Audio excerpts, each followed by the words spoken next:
नमस्कार।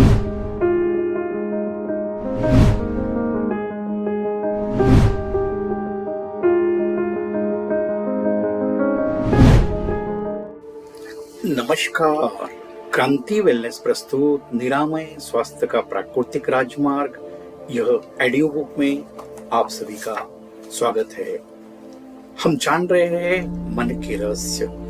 उसके अंतर्गत आज हम जानेंगे अध्याय 10 में मन और परमात्मा आत्मिक मिलन की यात्रा। प्रिय श्रोताओं, मन नियंत्रण का परम लक्ष्य है परमात्मा की प्राप्ति। जब साधक अपने भीतर के शून्य की ओर अग्रसर होता है, आत्मिक शांति और गहन आनंद का अनुभव करता है, तब उसका ध्यान मन परम चेतना में विलीन हो जाता है। यही स्थिति परम ज्ञान कहलाती है। परम ज्ञान में स्थित जीवन।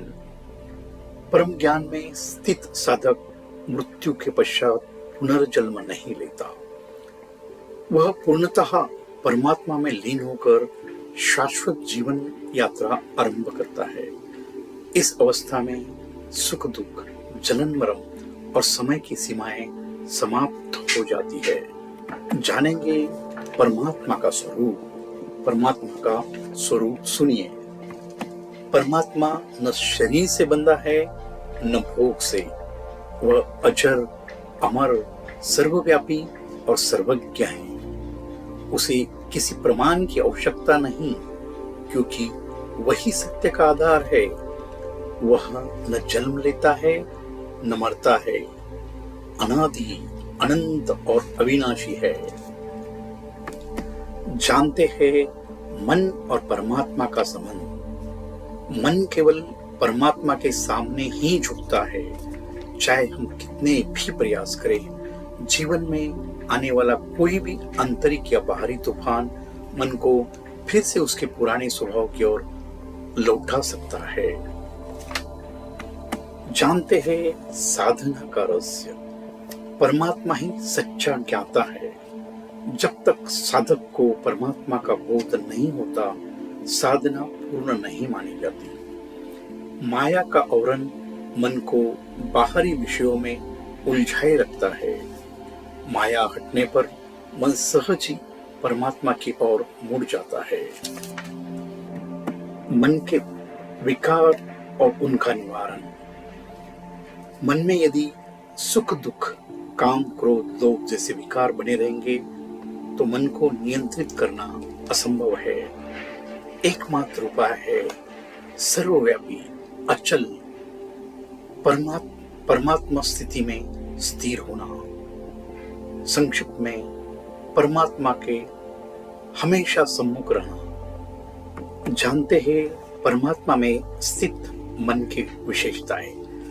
जब मन परमात्मा में स्थित हो जाता है, वह शांत और स्थिर रहता है। बाहरी परिस्थितियों से विचलित नहीं होता। जीवन में स्थायी सुख और आनंद बना रहता है। सच्चा मार्गदर्शन। परमात्मा की प्राप्ति के लिए जटिल तर्क या बाहरी साधनों की आवश्यकता नहीं है। केवल एक योग्य आध्यात्मिक मार्गदर्शक ही की दिशा पर्याप्त है। जो इसे अनुभव कर लेता है, उसे किसी प्रमाण की आवश्यकता नहीं रहती, क्योंकि वह स्वयं सत्य को जी चुका होता है। अपनी तरफ से एक अंतिम संदेश। मन को परमात्मा में स्थिर कर लेना ही सच्चा आत्मविजय है। यही जीवन का शाश्वत सुख और पूर्णता आनंद है। हमेशा के लिए परमात्मा के सम्मुख रहे और मन को नियंत्रित रखे। आज यहाँ तक ही है। मिलते हैं अगले भाग में। तब तक स्वस्थ रहे, मस्त रहे, खुश रहे। धन्यवाद। आपका दिन शुभ हो।